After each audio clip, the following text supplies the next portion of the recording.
May edad na si Jacob, ngang si Jose ay 17 taong gulang. Kasama niya ang kanyang mga kapatid na nagpapastol ng kanilang mga kawan. Pinakamamahal ni Jacob si Jose, kaya pinagawa niya ito ng mahabang damit na may iba't ibang kulay, na iniingit naman ng kanyang mga kapatid. Minsan, nanaginip si Jose.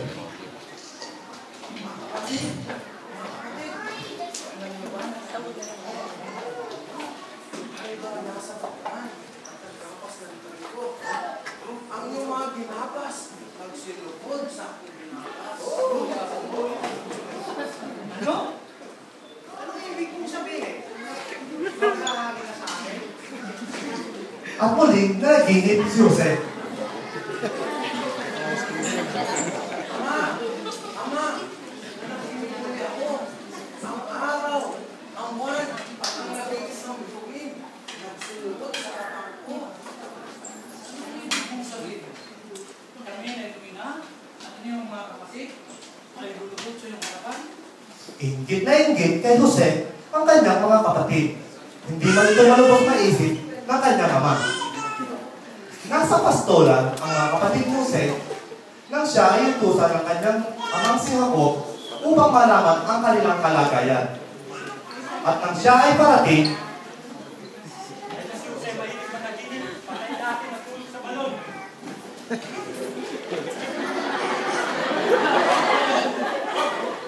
Huwag natin siyang patayin. Huwag natin siyang pagbuhatan ng kabayo. Mabuti pa. Tulog na lang natin sa balon.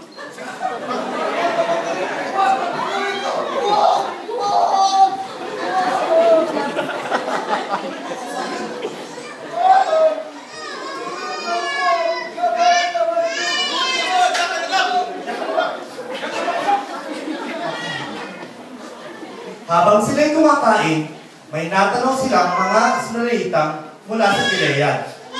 Kaya sinabi nila,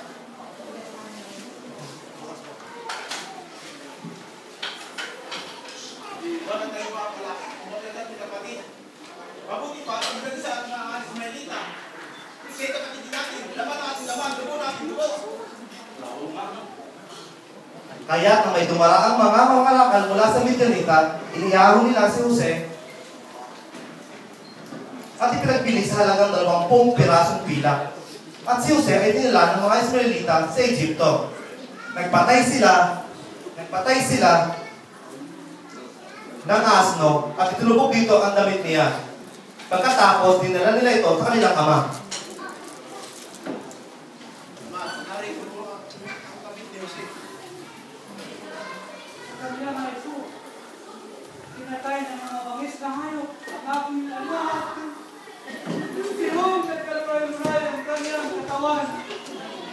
Ipinagluksa niya ng mahabang panahon ang nangyari sa kanyang anak.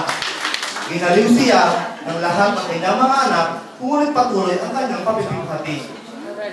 Sa kabilang dako, pagdating sa Egypto ni Jose, ay pinagdili siya kay Potifar, punong kawal ng Paraon.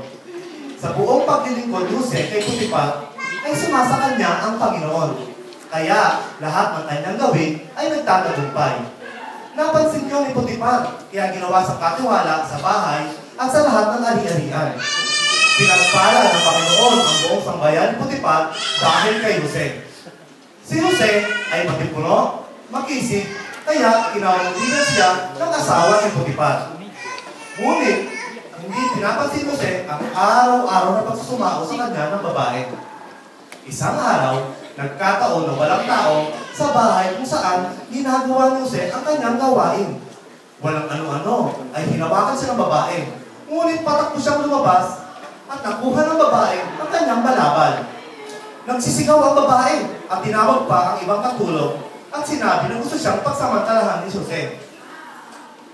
Sa pangyayaring iyon, nagalit si Potifar. Kaya pinahuli niya si Jose at ipinakulong sa bilangguan ng Paraon. Ngunit si Jose ay hindi pinabayaan ng Panginoon. Ang bantay ng bilangguan ay naging mabait sa kanya at ginawa siyang nagpapamahala sa loob ng bilangguan.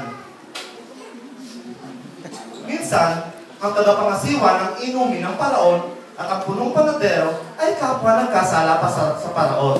Kaya sila ay pinakulong at si Jose ang nataasan ng kapitan na tumingin sa 2 bilanggo. Isang gabi, kapwa silang nanaginip at sila'y balisa dahil hindi nila alam kung ano ang ibig sabihin ng kanilang mga panaginip. Sinabi nila kay Jose ang kanilang panaginip at sinabi ni Jose ang kahulugan ng kanilang panaginip. At nangyari nga ang mga sinabi ni Jose. Pagkaraan ng 2 taon, ang Paraon ay nanaginip. Sa kanyang panaginip, may 7 baka na matataba na kinain din ng 7 mapapayat na baka. At muling nanaginip ang Paraon na may 7 uhay ng trigo na matataba ang buti na kinain din ng 7 mapapayat na uhay ng trigo. Siya ay nagising at doon niya nalaman na sa pala ay nananaginip. Kaya kanyang pinatawag ang lahat ng matatalino at mga manghuhula sa buong Ehipto. Ngunit ni isa man sa kanila ay walang makapagpaniwala ng kanyang